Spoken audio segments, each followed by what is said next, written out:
Welcome to the Jeff Crilley Show. Welcome back to the Jeff Crilley Show. This is one of the coolest and I think most touching stories that I've had on my show. My guest right now is Sarah White. She is with the Folds of Honor Foundation. Welcome to the Jeff Crilley Show. Thank you so much for having me. I'm excited. Okay, so tell us this story. How did this happen? So the Folds of Honor Foundation started in 2007, and it was founded by Major Dan Rooney, a U.S. Air Force fighter pilot, F-16 fighter pilot. And he was coming home from Grand Rapids, Michigan to Chicago O'Hare, and it was a late flight, and he boarded his flight, saw a man dressed Army green sitting in first class. And he had just gotten home from his second tour of duty in Iraq. So he thought of this guy and he was like, oh, you know what? Someone must have given up their seat. That's nice. And he proceeded to coach. And so as they were descending, the captain came over the intercom and he made an announcement that we were carrying a hero on board. And Major Dan's first thought was the man sitting in first class. And he wondered, what did he do? Who was this guy? And the captain continued and said, we are carrying the remains of Corporal Brock Buckland home from Afghanistan, and he is accompanied by his twin brother, Corporal Brad Buckland, who is sitting in first class. And so he continued and he made another announcement that if everyone would sit in their seat and just pay respects as they unload the flag-draped coffin from the cargo hold. And so Major Dan watched all of this happen out of the window, and he got pretty caught up in the moment and was wiping tears away from his face and saw the flag-draped coffin be unloaded from the cargo hold. And he kind of scanned the people that were waiting and noticed that there was a 4-year-old little boy. And Major Dan, it was he said that he had seen some things in Iraq and Afghanistan that would forever be imprinted in his mind. But that moment was the first time he had ever seen the other side of war. And so for him, it was just a really obviously moving moment and something that he would never forget. And so as he wiped the tears away from his face, he turned back to the plane to see that more than half the plane had already deboarded. And nowhere to go, of course, other than that blanket of freedom that we all sleep under, courtesy of the 1% who are willing to put on the uniform. And so Major Dan just remembered that little boy, and he kind of called his wife as soon as he got off the plane, and he said, we have to do something for him. And from that moment, he started the Folds of Honor Foundation above his garage in Broken Arrow, Oklahoma. And it's been 8 years. So wow. Tell us about the foundation. What's the mission? So our mission is to provide educational scholarships for the students and spouses of our fallen or wounded service members. Wow. Now, you have a personal reason why you're involved. Yes. I got involved with the Folds of Honor my sophomore year at Auburn. And my dad was an F-15 fighter pilot in the Air Force, and he lost his life in 1995 when I was just 6 years old. And, nowadays with the wars in Iraq and Afghanistan, there are a lot of great organizations out there who serve to really take care of those who take care of us. And I think that's great. And a lot of these organizations I certainly wish would have been around in 1995, when our family was going through this tragic loss. And so the Folds of Honor started actually the year that I graduated from high school. So it wasn't until my sophomore year that I discovered them. And a lot of civilians, I feel like, don't know, but in the wars in Iraq and Afghanistan alone, there's close to 1.5 million dependents. And of those dependents, nearly 9 out of 10 don't qualify for any federal financial assistance. Wow. And so for me, I was the oldest child. So when I started applying for schools, we quickly realized how true those statistics were and just what a burden college would be for our family. And so when the Folds of Honor stepped in my sophomore year, I received a scholarship from them, and it was just a huge blessing. And, it just means so much. It obviously served as a financial relief for my mom and I, but I think more than that, this April will be the 21st anniversary of my dad's accident. And here I am on a radio show talking about him and the incredible life that he lived and just the incredible person he was. And they've just given me a platform to honor and remember him. And I think that that's a gift for these families that you can't put a price tag on. Sarah, that's really cool. I know your dad is proud. Yes, yeah. he would be. Tell me about some stories that you've come across since you've been involved. I mean, do you get a chance to meet all the recipients? Yeah, it's really wild because it has been, so many years have passed since my dad's accident.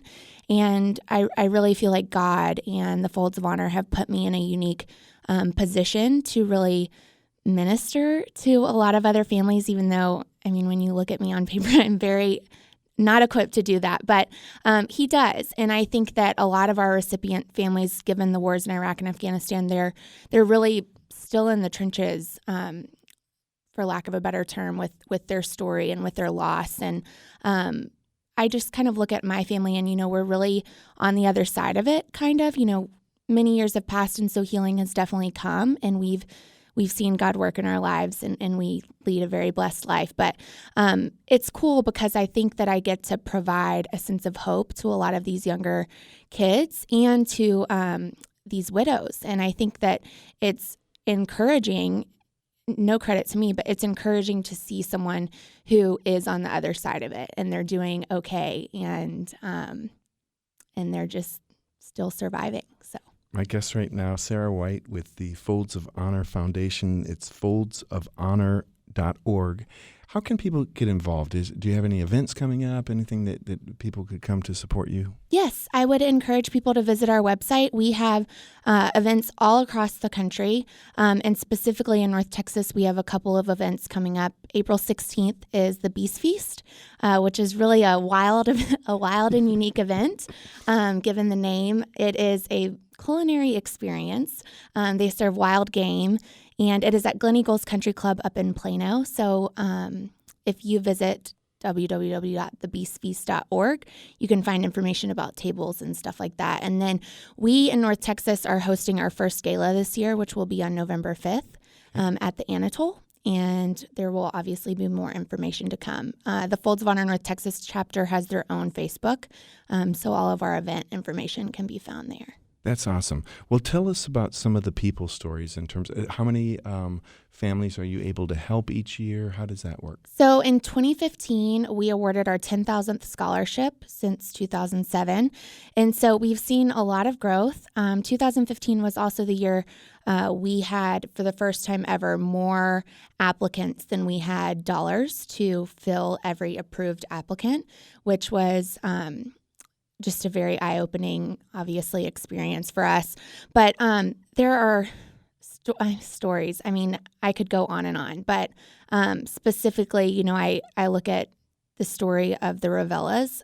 Ginger Ravella lost her husband, and he was in the Air Force as well. And he went down saving people on the ground, and he knew that he was not going to be able to recover, and he still did it. And he's just an incredible hero, and he leaves behind a legacy of 5 kids. And I know them very personally, and they're all just incredible. I think that military families, we have this innate survival instinct in us. And so even as young children, we just kind of learn to survive just like our parents did. And so just incredible people all across the board. Wow. Sarah, you're an inspiration. Everybody in the studio is tearing up right now. It's hard for me to talk about other people. I'm so used to talking about my own story, which is fine. But other people, Is it difficult for you? I know that in some volunteer positions, there's what's called giving fatigue, where it's emotional. And I can tell how much you bond with the families. Is it difficult for you to hear such emotional stories? Yes. It is, but it's also so good for the heart and for the soul. And when I started speaking on behalf of the foundation, I think as a 6-year-old, it's very hard to understand grief and kind of, you understand what's going on around you, but you don't understand the lasting impact that these things you're going through will have on the condition of your heart. And so when I started speaking for the foundation at 20 years old, I didn't realize how much healing still needed to happen. And so it's been a very emotional journey, but in such a good way. And it's just good. Really? So like when you pour yourself into a family that you're helping, does it also heal you? Yes. Absolutely. And I think that, when I speak at an event, what's hard is to express gratitude for the people that truly are committed to honoring and remembering our loved ones. Because I think for people that serve our veterans and for veterans' families, the biggest thing that we worry about is just that our loved one will be forgotten about. And so to look at an audience full of people who are there to honor and remember these people and just to appreciate the sacrifice that they make is it's just hard to, I guess, express that kind of gratitude.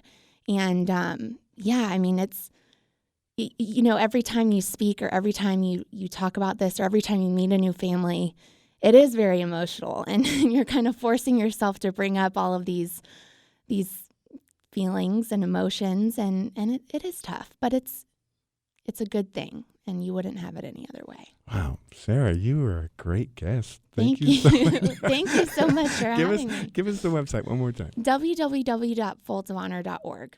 Awesome. Thank you so much. Yeah. When we come back, some money-wise women that are making a profound difference in North Texas. Their story is just ahead. More of the Jeff Crilley Show coming up. Please allow me to introduce myself. I'm a man of wealth and taste.